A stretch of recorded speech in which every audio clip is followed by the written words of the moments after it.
What's up? What's up? Welcome back to the 5 Seconds on the Clock podcast with your boy Brandon Williams. And today we'll be doing a college football preview. Stay tuned. So, today I'm going to start off by talking about the tiers of college football. I feel like there are three tiers of teams who could legitimately compete and make it to the college football playoff and maybe even win a national championship. Of course, tier one is only two teams. Only two teams belong: Alabama and Clemson, the cream of the crop in college football for sure. That's undoubtedly, you can't really argue that. You can argue the past 4 or 5 years, they've been the best team. Well, you really can't argue. It's a fact. So they're the top two teams. They have a bunch of starters returning. Of course, Tua Tagovailoa is returning at quarterback for Alabama, and then Trevor Lawrence is returning for his sophomore season as the QB for Clemson. So those are the top two teams on tier one. That's tier one. It's only a two-team list. Now, tier two, these are teams who have competed, have been in the college football playoff within the last, 3-4 years consistently, but they haven't, been as dominant as Bama and Clemson. I'm going to start off with Oklahoma. Oklahoma has 3 playoff appearances in the 5 years since the college football playoff has been around. But with that being said, they have never made it to the national championship game. They've always lost in the semifinal. So, they kind of can get over the hump. They have Jalen Hurts now. They're a quarterback. He transferred in from Alabama. Now maybe he can lead, Oklahoma back to the playoff and maybe get to the championship game because he has been there. So he does have that experience on that level. My second team on tier two, Ohio State, the Buckeyes. As I said in the intro to the podcast, I'm a huge Buckeye fan. But they have two playoff appearances since the playoff has started, and they won the inaugural college football playoff national championship.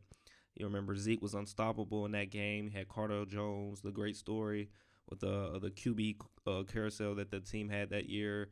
Braxton Miller was hurt, wasn't able to play that year, and then JT Barrett came in, had a great season. It was a Heisman candidate.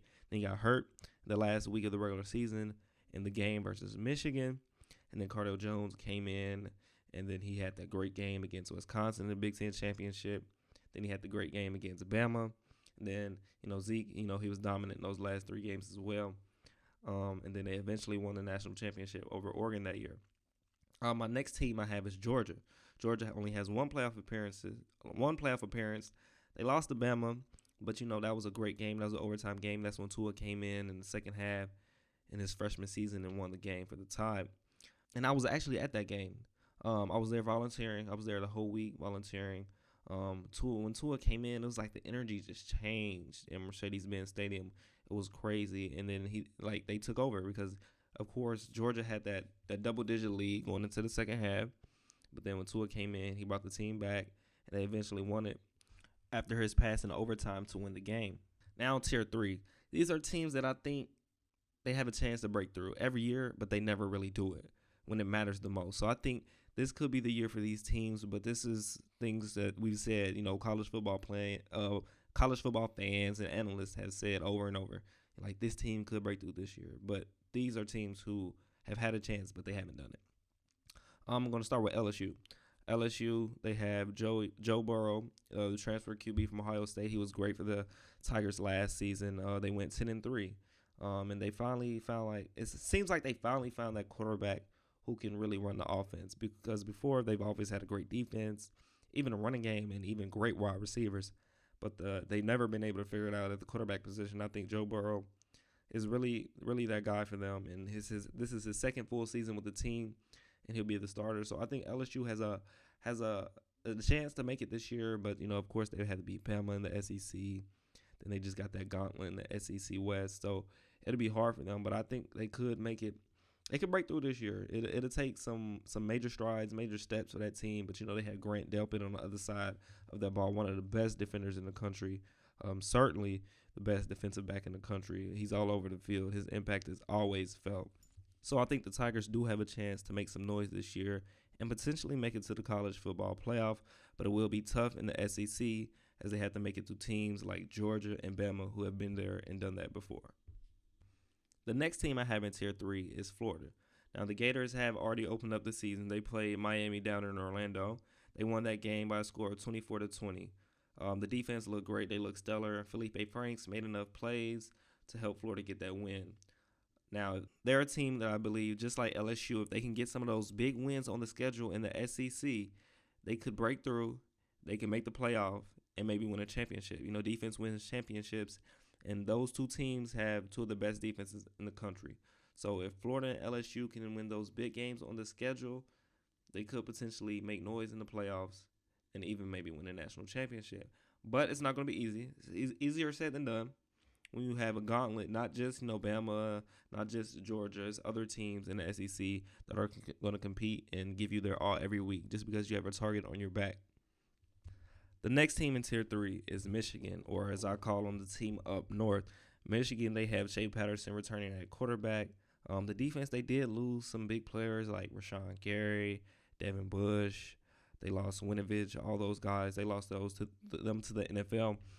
But they still have a good team, and a lot of people were saying, since Urban Meyer is gone from Ohio State and Ryan Day, the new coach, has taken over, that this might be the year Michigan can finally beat Ohio State, make it to the Big Ten championship, and maybe make it to the playoff. And I see that it could happen. I mean, as a Buckeye fan, I'm not really going to pay it that much attention because we know how that rivalry has gone. In the past, really 2 decades. It's to the point where some people, analysts and players for Ohio State and future players for Ohio State, are saying they don't even see it as a rivalry. I'm always going to see it that way because of the hate I have for Michigan, just because it is a strong and intense and long rivalry. But some people are saying just because of the dominance by the Buckeyes in these last 2 decades, it might not even be a rivalry anymore. But we'll see if Michigan can make those strides and maybe win the game this year. The game, Ohio State versus Michigan is known as the game simply. But I just think this could be the year for Michigan. Well, honestly, let me stop. I don't think that. It could be. Just looking at the team, looking at the roster. It's some uncertainty in Ohio State as far as new head coach, new quarterback. Justin Fields transferred in from Georgia. But honestly, I don't think they're going to beat my Buckeyes. I'm going to just say that right now. The last team I have on Tier 3 is Washington. Washington has won the Pac-12 championship the last 2 years, and they made it to the college football playoff 2 years ago where they lost to Bama, and then last year they made it to the Rose Bowl where they lost to no other than the Ohio State Buckeyes. But Washington has Jacob Eason. He transferred from Georgia, and he's going to be their starting QB this year. So he's a former 5-star recruit, so there's going to be big expectations out there in Seattle for UW. The Huskies might have a little bit more competition this year. Utah, they came in ranked number 14 this year. They have a great team. And then you have USC. We'll see what Clay Helton can do with USC. JT Daniels is returning as a starting quarterback. So we'll see if USC can return to those glory days, when they were, competing every season. I feel like USC can at least make it to a point where they're going to be competing in the Pac-12 conference every year. That shouldn't be a problem because, like I said, they always get these blue chip recruits. They still, dominate recruiting in the West and especially in California. So I think USC will be able to return to form, whether it be this year or a couple of years down the line is yet to be determined. But we will see. And that wraps up my top 3 tiers of college football. So let's recap. Tier 1, of course, Bama, Clemson.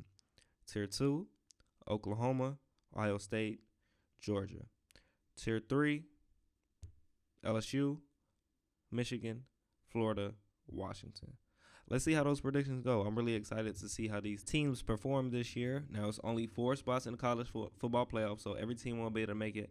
But I still want to see how each team plays this season. If those teams that I said might break through, if any of those teams are able to do it this season, if any of those teams grow upon their performance from last season, or if any of those teams like Michigan, the team up north, if they can finally get over the hump and beat their rivals.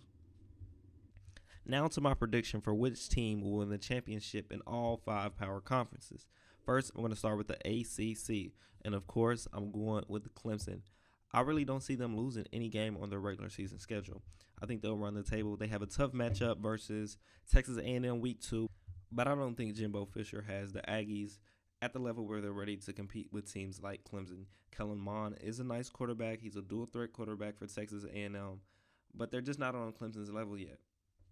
And yes, Clemson has a tough week 3 matchup on their schedule in the Carrier Dome against Syracuse. And yes, I'm a Syracuse alum, so I will be rooting for Syracuse to win the game. But in my honest opinion, I think Clemson is going to blow out Syracuse in the Dome. Now, that game's going to be sold out. It's a bunch of hype around Syracuse because the Orange have made it tough against Clemson the last 2 years. 2 years ago, they did beat Clemson in the Dome. And last year, it took a late drive by Clemson to take the lead before they eventually won that game. So it has been a tough matchup the past few seasons, but I think Trevor Lawrence is going to be in the groove of things by week 3. He's going to be ready, and I think Clemson is going to come in and take care of business. Sorry, Orange Nation, but we're not there yet. Let's be honest. Moving over to the Big Ten now. I have Ohio State winning the Big Ten, and no, I am not being biased. I just think they have too many weapons and a lot of starters returning on defense. A lot of people are high on Michigan this season, and Ryan Day is in his first season at the helm for the Buckeyes. But if you look at the talent on the field, I don't think anybody in the Big Ten can compete with Ohio State. They do have tough games at Nebraska. They host Michigan State. Penn State also comes to Columbus, and they have to travel at the end of the season to Ann Arbor to play Michigan. But I have them running the table as well, and I think they'll beat Wisconsin. I think Wisconsin will be able to make it to the Big Ten championship game and represent the West. But I think Ohio State will beat Wisconsin in the Big Ten championship game in Lucas Oil Stadium, a.k.a. the house that Peyton built. Now from the Big Ten to the Big 12, Oklahoma has Jalen Hurts at the QB now. He transferred from Alabama, and I think he's going to excel in Lincoln Riley's offense. I think OU will keep it up on the offensive side of the ball. They'll keep some of that intensity that they had with Baker Mayfield and Kyler Murray, who won the last 2 Heismans and went on to be the number 1 pick in the last 2 drafts. I don't know if he's going to, eclipse, all of our expectations and reach that level, but I think Jalen Hurts will have a great season this year. Texas will definitely be a competitor in that conference. Texas beat them last year in the Red River rivalry before Oklahoma beat them in the Big Ten championship game. But ultimately, I think Oklahoma has the pieces it takes, and they will win the Big 12 again this season. So that's my prediction for the Big 12. Now let's go to the Pac-12. And I know I said Washington had the potential to be one of those breakthrough teams this season, but I'm going against that. I'm actually picking Oregon to win the Pac-12. I just love Justin Herbert at QB. A lot of experts had him projected as the number 1 overall pick in last year's draft. If he would have came out after his junior season, he could have been the number 1 pick and not Kyler Murray. But he returned for his senior season. We'll see how he does this year, but I think he's just going to be on an upward climb. I think he has the potential to be a Heisman candidate this season. Oregon is growing as a team. On the defensive side of the ball, they're doing great at recruiting. They got the number 1 recruit from last season. So Oregon has a bright future, and I think their success could start sooner than later, and this season could be that season for them. If Herbert performs how we think he does, and if that defense steps up, they could compete for the Pac-12 championship and maybe even make it to the college football playoff. The Pac-12 has been left out of the college football playoff, but this season they could return. And last but not least, the best conference in college football, the SEC. I'm going with Bama, of course. Georgia is going to compete, but after that embarrassing loss in the national championship to Clemson last season, I think Bama, Tua, Coach Saban, and that entire Bama roster will be motivated to come out this season and prove that they are still Bama. Clemson, you might be on the same level as us, but you're not a notch above us. We are on the same level, and we might even be better. Now, news did come out this week that linebacker Dylan Moses will be out for the season. He tore his ACL, so that will hurt Bama. He was going to be their leader on the defensive side of the ball and definitely at the linebacker position. They have some true freshmen who are going to try and fill his role, but I think the team overall is going to be able to overcome that, and Bama will come out of the SEC, and I have them beating Georgia in the SEC championship game for the 2nd year in a row. So those are my predictions for the champion of every Power 5 conference. But of course, it's only 4 spots in the college football playoff, so at least one of those teams will be left out of the playoff. And speaking of the playoff, I have Clemson as the number 1 seed, Bama as the number 2 seed, Ohio State the number 3 seed, and Oklahoma the number 4 seed. Clemson will beat Oklahoma in the Peach Bowl. Trevor Lawrence is going to shine again. I have Clemson winning by a score 34-24. Bama will take on Ohio State in the Fiesta Bowl, and for this game, I see a shootout.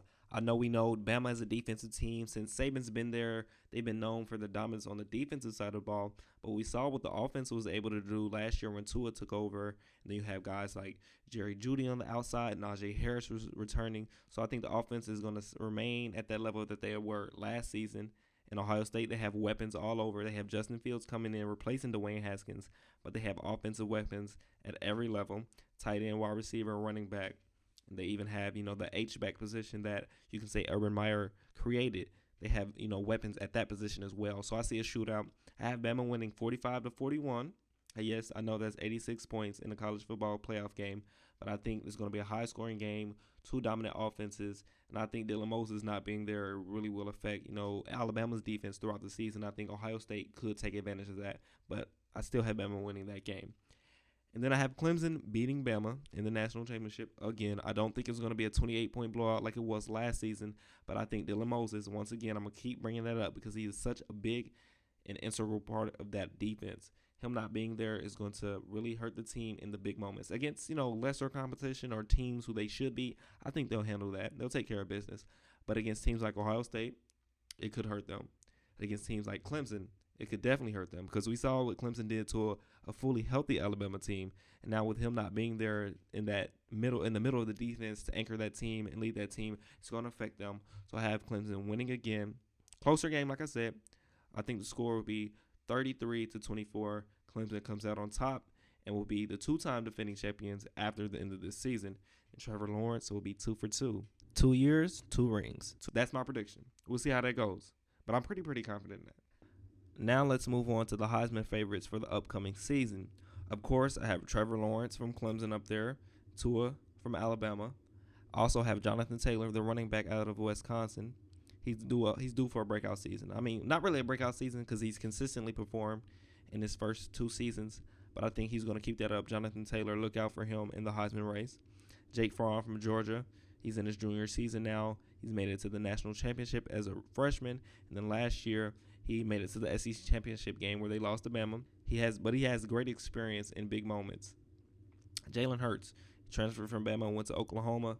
The last 2 guys to transfer into Oklahoma, Baker Mayfield, Kyler Murray, ended up winning the Heisman. Let's see if Jalen can keep that trend going. I have Sam Ehlinger, QB out of Texas as well. He's a dual threat quarterback.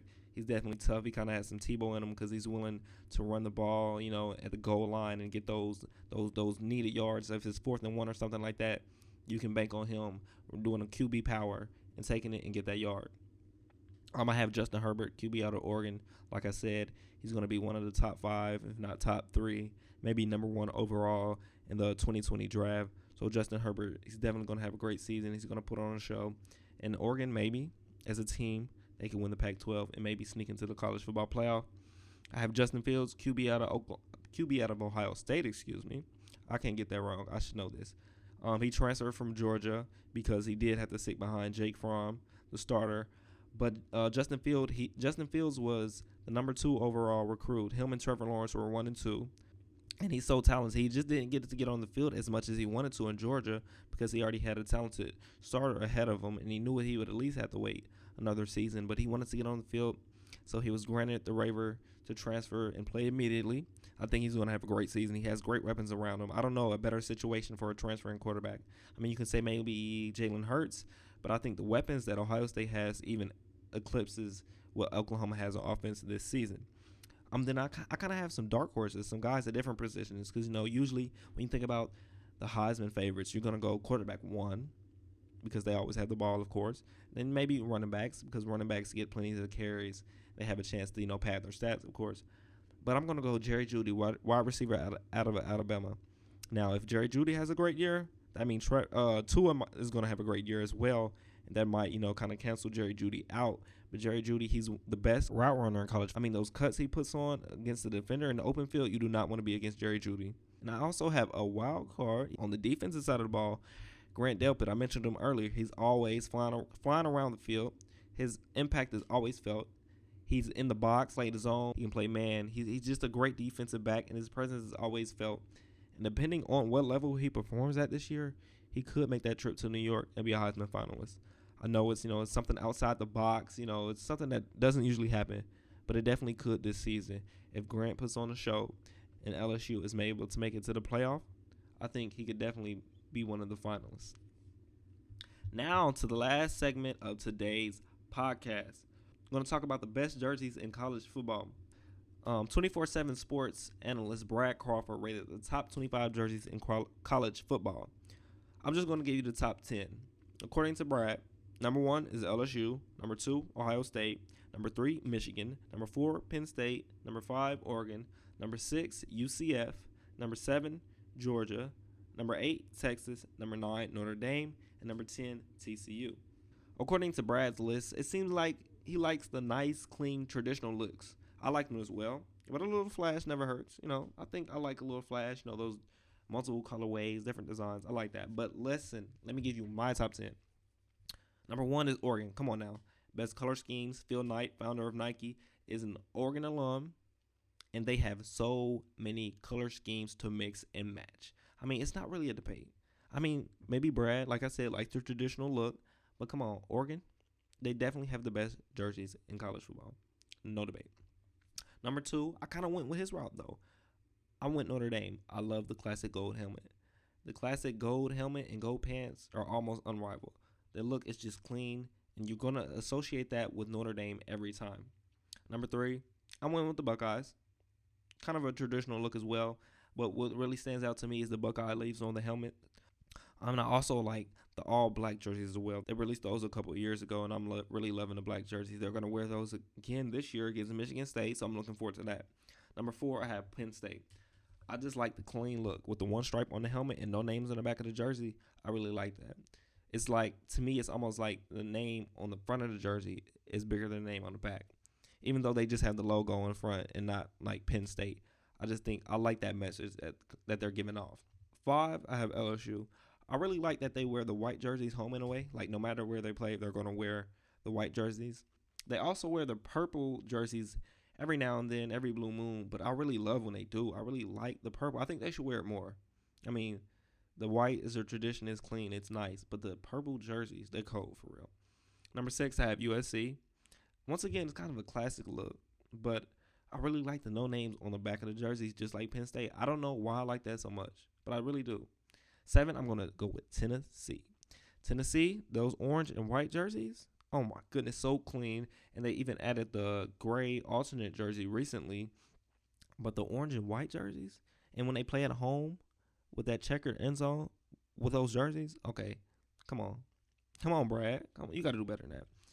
Number 8, I got Michigan. I like the helmets. The best parts of the uni are the helmets. But that's all the compliments I'm giving to Michigan.